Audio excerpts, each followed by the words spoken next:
समय था 2020 का। पूरी दुनिया एक ऐसी महामारी से जूझ रही थी जिसने कुल 70 करोड़ से भी ज़्यादा लोगों को अपनी चपेट में लिया था और जिसमें 70 लाख से भी ज़्यादा लोगों ने अपनी जान गंवाई थी।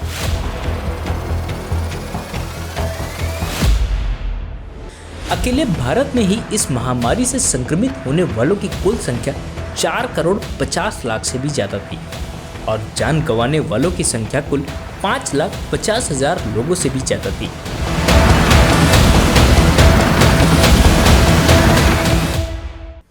हालांकि मैं आपको यहाँ बता दूं कि यह डेटा असलियत से काफ़ी ज़्यादा कम है। इतनी मौतें हुई हैं जिसका कोई रिकॉर्ड ही नहीं है, इसकी कोई गिनती नहीं है।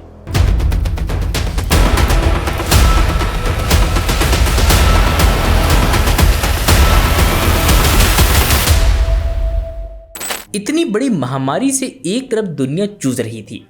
सभी देशों की सरकार, डॉक्टर दिनों रात परेशान थे।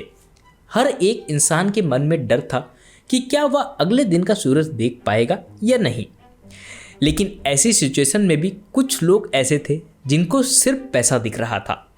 महामारी के दौरान हम सभी ने देखा कि किस तरह से ऑक्सीजन सिलेंडर, दवाएं, इंजेक्शन ब्लैक में ज़्यादा दामों पर बेची जा रही थी। लेकिन यह सब बातें एक तरफ रखी जाए तो दूसरी तरफ अपने आप को बाबा कहने वाले रामदेव की अलग ही प्लानिंग चल रही थी। वह दुनिया के सभी डॉक्टर सरकारों को चुनौती देते हुए, सबको बेवकूफ़ बताते हुए अपनी लॉन्च की हुई कोरोनिल दवा को सबसे अच्छा बता रहे थे और काफ़ी बड़े बड़े क्लेम कर रहे थे। नमस्कार दोस्तों, मैं रतन सिंह, आप सभी का स्वागत है ट्रिगर न्यूज़ में। फरवरी 2021 में कोविड के डेल्टा लहर आने से ठीक पहले रामदेव ने पतंजलि की कोरोनिल लॉन्च की, जिसे उन्होंने कोरोना के लिए पहले एविडेंस बेस्ड मेडिसिन बताया। लॉन्च में तत्कालीन केंद्रीय स्वास्थ्य मंत्री हर्षवर्धन भी उपस्थित थे, जो एक डॉक्टर भी थे। इवेंट के पोस्टर में दावा किया गया कि कोरोनिल के पास फार्मास्यूटिकल प्रोडक्ट सर्टिफिकेट है और इसे WHO की गुड मैन्युफैक्चरिंग प्रैक्टिस द्वारा मान्यता प्राप्त है। हालांकि WHO ने स्पष्ट किया कि उसने वायरस के इलाज या रोकथाम के लिए किसी भी ट्रेडिशनल दवा को रिव्यू और सर्टिफाइड नहीं किया है। IMA ने कहा कि वह स्वास्थ्य मंत्री की मौजूदगी में लॉन्च की गई दवा के लिए WHO सर्टिफिकेशन के झूठ को देखकर हैरान है। इसमें कहा गया, देश को मंत्री से स्पष्टीकरण की जरूरत है। महीनों बाद रामदेव का एक वीडियो वायरल हुआ जिसमें उन्हें यह कहते हुए सुना गया कि एलोपैथी एक बेवकूफ़ी और दिवालिया विज्ञापन है जो लाखों लोगों की मौत के लिए जिम्मेदार है। एलोपैथी एक ऐसी स्टूपिड और दिवालिया साइंस है, लाखों लोगों की मौत एलोपैथी की दवा खाने से हुई है। उन्होंने कहा कि कोई भी आधुनिक दवा कोविड का इलाज नहीं कर रही है। IMA ने रामदेव को कानूनी नोटिस भेजकर माफ़ी मांगने और बयान वापस लेने की मांग की। IMA ने एक बयान जारी कर तत्कालीन स्वास्थ्य मंत्री डॉक्टर हर्षवर्धन से योग गुरु के खिलाफ महामारी रोग अधिनियम के तहत आरोप लगाने की अपील की। आलोचनाओं के बीच पतंजलि योगपीठ ने जवाब दिया कि रामदेव केवल एक फॉरवर्ड व्हाट्सएप मैसेज पढ़ रहे थे और मॉडर्न विज्ञान के लिए उनके मन में कोई दुर्भावना नहीं है।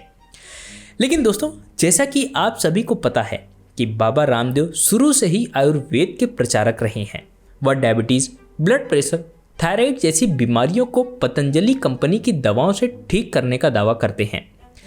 यहाँ तक तो ठीक है, लेकिन किसी चीज़ को प्रमोट करने के लिए, बिजनेस बनाने के लिए पतंजलि इस हद तक गिर गई कि वह एलोपैथी डॉक्टरों को और मॉडर्न साइंस को नीचा दिखाने लगी और गलत बताने लगी। अपने विज्ञापनों में भी पतंजलि ने कई झूठ बोले और भारत देश में ऐसा करना गैरकानूनी भी है। अब आइए जानते हैं कि बाबा रामदेव ने किस कानून का उल्लंघन किया है। दोस्तों, पतंजलि पर 2 कानूनों का उल्लंघन करने का आरोप भी लगाया गया है। इसमें drugs and magic remedies act 1954 और कंज्यूमर प्रोटेक्शन एक्ट 2019 है। Drugs and magic remedies act में कहा गया है कि किसी भी बीमारी को बिना साइंटिफिक प्रूफ के पूरी तरह ठीक करने का दावा करना गलत है। कंज्यूमर प्रोटेक्शन एक्ट में प्रावधान है कि कोई कंपनी झूठा या मिसलीडिंग प्रचार नहीं कर सकती है।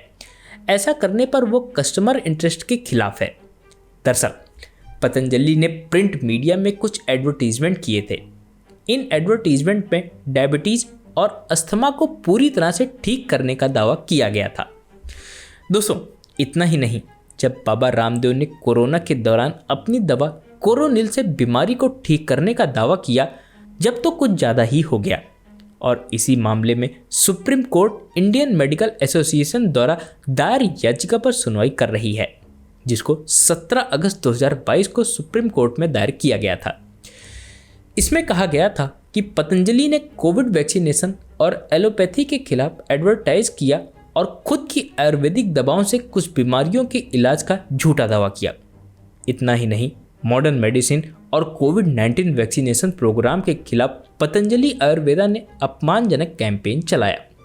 तो दोस्तों, जैसा कि बाबा रामदेव शुरुआत में योग गुरु के नाम से फेमस हुए, उन्होंने देश ही नहीं बल्कि दुनिया भर में योग को पहुंचाया, योगा का महत्व बताया और लोगों को योग के बारे में एजुकेट किया।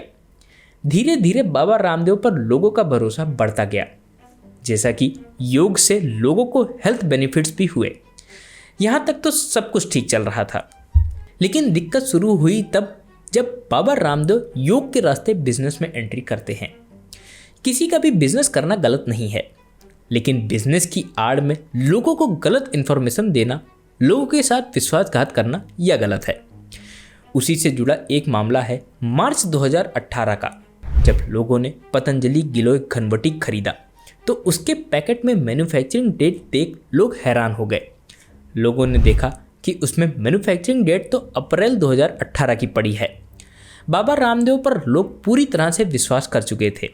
रामदेव लोगों का भरोसा जीत चुके थे और इस भरोसे का गलत इस्तेमाल करते हुए बाबा रामदेव ने प्रॉफिट के लिए लोगों से झूठ बोलना शुरू कर दिया। रामदेव ने 2021 में एक बयान में कहा था कि एलोपैथी दवाएं खाने से लाखों लोगों की मौत हुई है। उन्होंने एलोपैथी को स्टूपिड और दिवालिया साइंस भी कहा था। एलोपैथी एक ऐसी स्टूपिड और दिवालिया साइंस है। इसके कुछ दिन पहले उन्होंने कहा था, ऑक्सीजन की कोई कमी नहीं है, वातावरण में भरपूर ऑक्सीजन है, लेकिन लोग बेवजह सिलेंडर ढूंढ रहे हैं।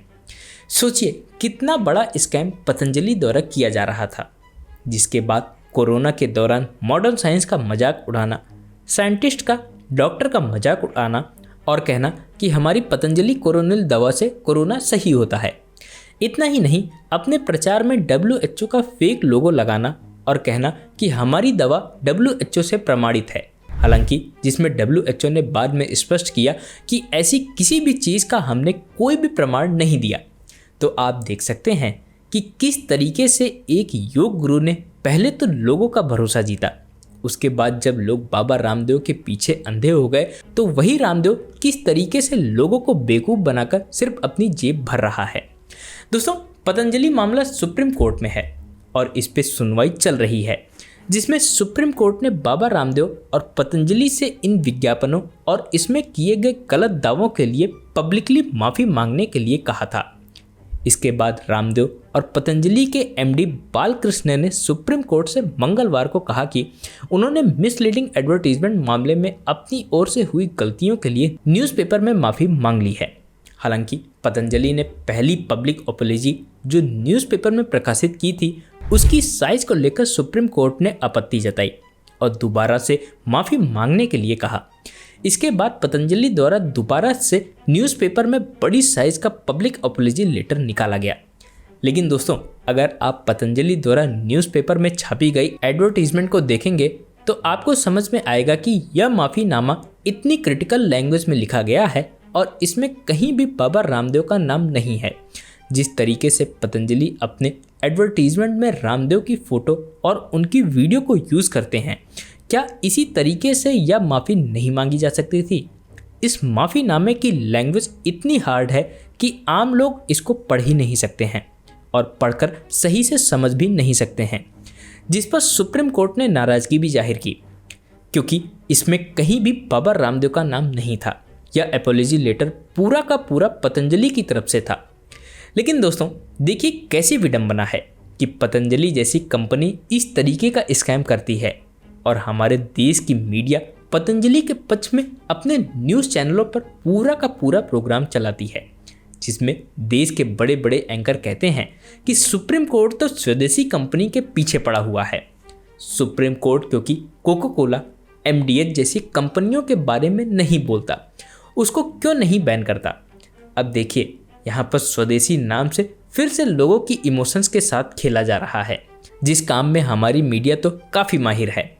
पर मीडिया को पतंजलि से इतनी हमदर्दी हो भी क्यों ना, क्योंकि न्यूज़ चैनल पर सबसे ज़्यादा ऐड तो पतंजलि के ही तो चलते हैं। तो न्यूज़ चैनल वाले कैसे पतंजलि या फिर बाबा रामदेव के खिलाफ बोल सकते हैं, क्योंकि उनकी कमाई जो बंद हो जाएगी। दोस्तों, आपको क्या लगता है कि स्वदेशी कंपनी के नाम पर इस तरीके से स्कैम करना लोगों के साथ कितना सही है?